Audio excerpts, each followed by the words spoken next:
사건함 김진입니다. 오늘 저와 함께 사건 파헤쳐 주실 분 모셨습니다. 형사 출신의 변호사 박성배 변호사 나오셨습니다. 어서 오세요. 네, 안녕하십니까. 한 달 전 저희 사판함에서도 이른바 디지털 교도소에 피해를 입었던 분을 직접 인터뷰해서 보도해드린 바 있는데 오늘 다룰 사건도 이 디지털 교도소 때문에 한 명문대 대학생이 목숨을 잃은 사건입니다. 사건 현장부터 살펴보시죠.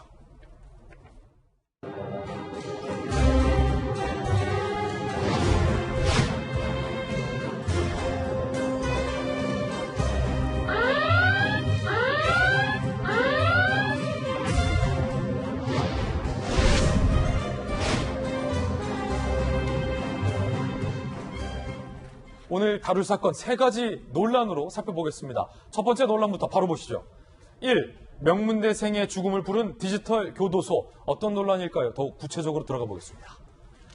어느 날 성범죄 가해자로 지목이 됐습니다. 지난 7월 디지털 교도소 홈페이지에 여기는 저희가 앞서 보도해드렸지만 본인들이 성범죄자, 강력범죄자의 신상을 판단해서 공개하는 웹사이트인데 서울의 한 명문대생의 사진과 학과, 학번, 전화번호 신상 정보가 공개됩니다. 그러면서 이 명문대생이 누군가에게 지인을 능욕할 것을 요청했다라고 디지털 교도소가 주장을 한 겁니다. 그러면서 텔레그램 메신저 내용과 음성 녹음 파일까지 공개를 합니다. 해킹 피해다 억울하다. 이 대학생, 명문대학생 억울함을 호소하고 사망했어요. 모교 커뮤니티에 해명글을 올린 겁니다. 디지털 교도소에 올라온 사진, 전화번호, 이름은 내가 맞지만 그 외의 모든 내용은 사실이 아니다. 번호가 해킹당한 것 같다라고 억울함을 호소했습니다. 이 해명에도 디지털 교도소 측에는 신상을 공개하는 것을 유지했어요. 그런데 지난 3일 이 명문대 학생이 숨진 채 발견이 됐습니다.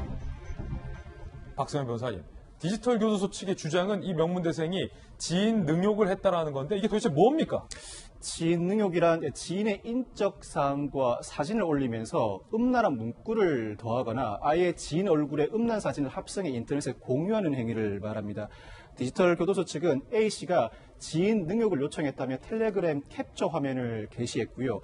아울러 이틀 뒤에 A씨가 자신의 죄를 인정하면서 사죄하는 뜻을 밝혀왔고 당시 대화 내용이라며 그 녹음 파일도 공개하기도 했습니다. 그렇지만 A씨는 이 게시글에 올라온 자신의 인적 사항은 맞지만 그 외의 모든 사실이 아니다라고 주장을 했습니다.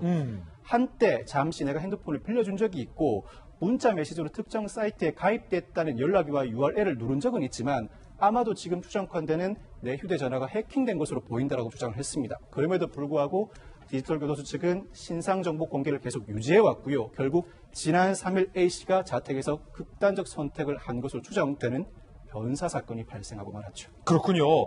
이 A씨는 생전에 억울함을 호소하다가 사망을 했고 그런데 디지털 교도소 측은 A씨가 가해자가 맞다라고 주장하고 있어서 진실공방 양상으로 번지고 있습니다. 두 번째 논란 살펴보시죠. 명예훼손이다, 무죄를 입증하라 라는 건데 어떤 내용인지 더욱더 깊이 들어가 보겠습니다. 숨진 명문대생의 유족 측은요, 디지털 교도소의 신상 공개는 명예훼손에 해당한다며 고소장을 제출했고요. 디지털 교도소 측은요, 유족, 경찰, 고인이 정말 누명 썼다고 생각한다면 디지털 포렌식, 음성 파일, 성문 대조를 통해서 진실을 밝혀달라라고 다소 황당한 주장을 지금 하고 있는 건데, 자, 박성현 변호사님, 디지털 교도소 측이 누명이 확실하다면 진실을 밝혀달라.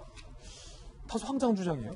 A씨의 사망으로 사건이 끝이 나지 않았습니다. A씨의 유족이 디지털 교도소 측을 정보통신망법상 명예훼손 혐의로 고소를 했고요. 이에 대해서 디지털 교도소 측이 만약 A씨가 누명을 쓴 것이 사실이라면 휴대전화 디지털 포렌식을 하고 음성 파일 성분 대조를 통해 누명을 썼다는 점을 스스로 입증하라고 요구를 해온 겁니다. 아니 본인들이 이게 혐의가 맞는지 이 목소리가 진짜인지 해킹인지 아닌지에 대해서 본인들이 검증을 안 거쳤다는 얘기군요. 이 고소 사건의 경우에는 디지털 교도소 측이 피의자이기 때문에 본인들이 일부 입증을 해야 할 책임이 있음에도 불구하고 오히려 유족 측이 입증하라고 나선 것인데 사실 이 사건의 경우에는 정보통신망법상 명예훼손 혐의가 인정될 가능성이 높아 보입니다. 그 주장이 사실이든 사실이 아니든 일단은 사실이라면 적용 법조가 다소 경하게 적용될 것이고 허위사실이면 더 높은 형량이 적용될 가능성이 높아 보이지만 명예훼손이 적용될 가능성은 굉장히 높아 보이는데 이에 대해서 디지털 교도소 측은 우리는 동유럽권에 서버를 두고 있고 강력한 암호화에 어. 운영하기 때문에 대한민국의 형사처벌을 피할 수 있다고 주장하고 있지만 해외 서버를 두고 있다고 해도 갈수록 언젠가는 적발돼 형사처벌되는 사례가 늘어나고 있습니다. 이 주장은 사실 적확한 주장이 아닌 것 같습니다. 형사 출신이시니까 잘 아시잖아요. 이거 예. 수사하면 다 밝힐 수 있다. 예. 잡아낼 수 있다. 해외 서버를 둬서 언젠가는 시간이 걸리더라도 점점 그 속도가 빨라지고 있고 결국은 문제되는 사건의 경우에 거의 대부분이 검거되는 상황으로 펼쳐지고 있습니다. 예. 특히나 이 텔레그램 대화 장면이나 이 음성 파일 자체가 만약 A씨가 살아있어서 수사와 재판을 받는다고 하더라도 그 자체로 곧바로 유죄의 증거로 사용할 수 있는 것도 아닙니다. 예. 일단 형사사건의 경우에는 증거능력 인정 절차를 우선 거쳐야 합니다. 즉 텔레그램 대화와 음성 파일의 원지술자가 내가 작성한 대로, 내가 진술한 대로 그대로 기재되어 있음을 인정해야 하고 그렇지 않은 경우에도 과학적 기법으로 원진술자의 진술, 작성이 그대로 기재되어 있음이 인정되어야 그 이후에나 유죄를 입증할 만한 증거인지 같이 판단을 할 수 있습니다. 결국 설익은 증거를 통해서 이 글을 게시했고 그로 인해 A씨가 사망했다고 평가해도 무방할 것으로 보입니다. 그렇군요. 여기서 세 번째 논란으로 이어집니다. 바로 이건데 디지털 교도소 이대로 둬도 괜찮나라는 겁니다.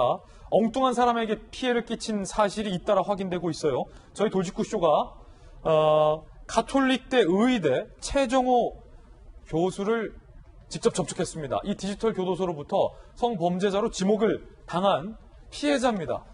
최 교수의 이야기 직접 들어보시죠. 그 전화번호를 보고 이 내용이 전혀 정말 제가 그런 것도 하지 않고 아무런 그런 것과 전혀 관계없는데 완전 허위 조작인데도 불구하고 제가 그걸 했다고 믿으시는 어떤 분들이 저한테 밤에 계속 전화를 하는 거예요. 하루 종일. 그 다음에 또 욕도 하고 문자도 보내고 완전 허위 사실이 올라가 있기 때문에 그런 SNS를 통해서 한 달이 두 달이 건너가기 시작하면 제가 도저히 어떻게 얘기할 수 없는 그런 곳들까지 전파가 돼서 사실 제가 제대로 된 사회생활을 하기가 거의 불가능해지는 것이죠. 결과적으로 디지털 교도소가 생사람을 잡은 거고 이 최 교수가 직접 나섰었다면서요. 지난 6월에 이 최 교수의 신상 정보, 전화번호 그리고 성착취물 구매를 시도하는 듯한 텔레그램 메시지 캡처 화면이 디지털 교도소에 올라오게 되는데 그 이후에 하루 100회 이상의 SNS 문자 메시지로 욕설이 쏟아지고 이른바 이게 좌표찍기군요. 그렇죠. 전화번호까지 공개를 하니까요. 새벽에도 전화가 이어집니다. 너무나 괴로워했던 최 교수가 사실 무근이라고 항변하지만 디지털 교도소는 아무런 조치를 취하지 않고요. 결국 최 교수는 정보통신망법상 허위사실 적시 명예훼손 혐의로 고소를 하게 되는데 이에 따라서 휴대전화를 그대로 수사기관에 제출합니다. 예. 어떠한 자료도 삭제하지 않고 디지털 포렌식이 진행되는 2주 동안 휴대전화 없이 생활을 하게 됐죠. 결국 경찰은 디지털 교도소 측에서 게시한 것과 같은 대화 내용이 휴대전화에 존재하지 않는다. 존재하지 않는다. 그렇다고 어떤 자료를 삭제한 흔적도 발견되지 않는다. 예. 더더군다나 디지털 교도소 측에 게시된 글의 어투가 평소 최 교수가 사용하는 어투와 일관되게 다르다는 점을 확인해 주었습니다. 디지털 교도소 측이 뭔가를 조작했을 가능성까지 있다라고 경찰은 오히려 밝힌 거군요. 최 교수의 이야기 계속해서 들어보시죠. 실제로 저는 이게 사건 벌어지고 나서 경찰은 금방 고소했고요. 근데 이게 비자 포렌식을 받아가지고 제가 그 시간에 그런 일을 하지 않았다는 것을 규명해 주셨고요. 실제로 아무리 정말 이게 미흡한 사법치가 있다고 하면은 뭐 법과 제도를 바꿔서 형량이 부족하면 더 올리고 이렇게 해야지 마치 교도소를 운영하듯이 저는 사실 교도소에 갇힌 거나 똑같은 경험을 한 거거든요. 어떤 학생이 이거랑 연관돼서 뭐 어떤 일인지 모르겠지만 또 생명을 잃은 걸로 제가 알고 있는데 그게 아무리 좀 못 믿겠다고 하더라도 그걸 개인이 내가 운영하겠다고 하는 것들 자체는 굉장히 위험한 발상이라고 생각합니다. 네, 박성배 변호사님과 함께 오늘 사건 풀어봤습니다. 박 변호사님 감사합니다. 감사합니다.